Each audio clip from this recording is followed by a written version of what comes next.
my Yorkies, I just take the very tips of the ears. I don't take much hair off at all on the tips. The more hair you take off, the harder it is to try to blend everything once you try to set the dog's lines in around its head. So I just take, I don't know how to describe it, but it's just the very tip of the ear. Just going to take that off. Especially the problem with a lot of Yorkies is their ears are too big. They should actually have a smaller set ear. So if you come down too far with your clipper work, you're accenting a big ear. So if you just take the very tips of the ears, you can kind of hide an oversized ear.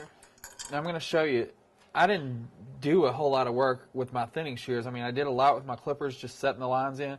But if you look at this side, and then we turn the dog around and look at the other side, you can see before he was trimmed, all this hair that needs to come off. It's just real wispy and just looks really out of place, not blended very well. But you can just see the difference from one side to the next on the Yorkie.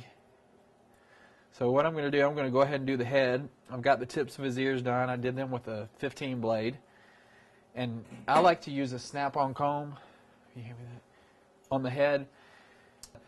What I'll do is I'll do it with the snap-on comb, and then I'll let Sue come back with the thinning shears and neaten it up. Fix your mistakes. Fix my mistakes. So I've got the 5/8 inch snap-on comb. Which is a 0. Which is a 0. Yellow. So make sure the hair is combed out straight in the direction that it lays. You don't want to comb this hair forward and cut it, because if you comb this hair forward, you're really interrupting the natural way the hair lays, and as you go to cut it, it's going to chop it all up. So make sure it's in the direction that it grows. Okay, I'm going to make one swipe straight down, straight towards the tail of the dog, and then I'm just going to work my way around this dog's head.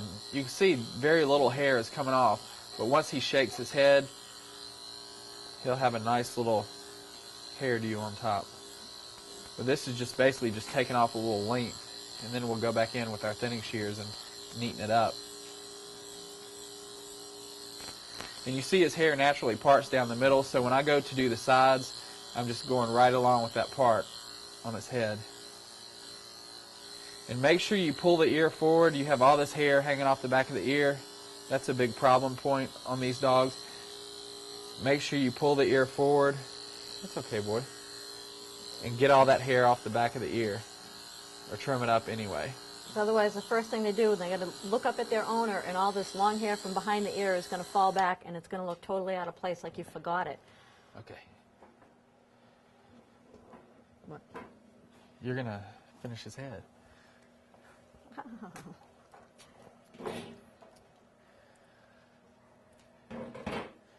What do you want? The Cremato? Oh, there it is.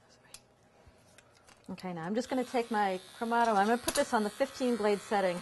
And he's got a lot of staining inside here, so I'm just going to kind of scoop that out a little bit and try to get rid of a little bit of that staining on his face.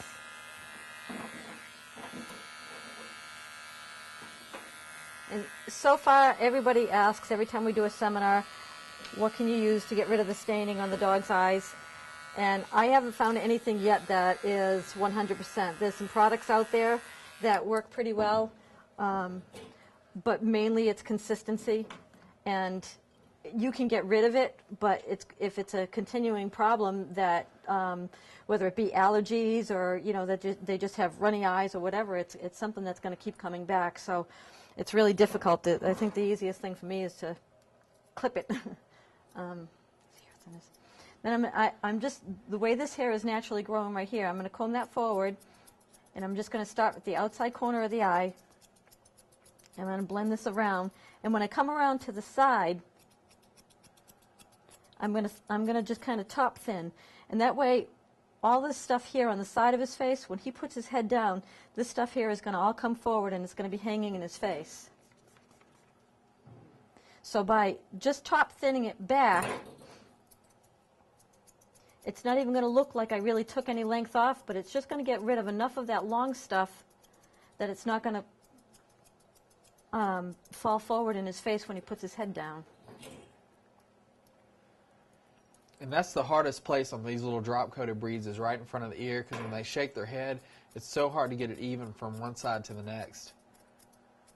Now I want to create kind of a nice little round head on him, kind of like what you would do on a Westie.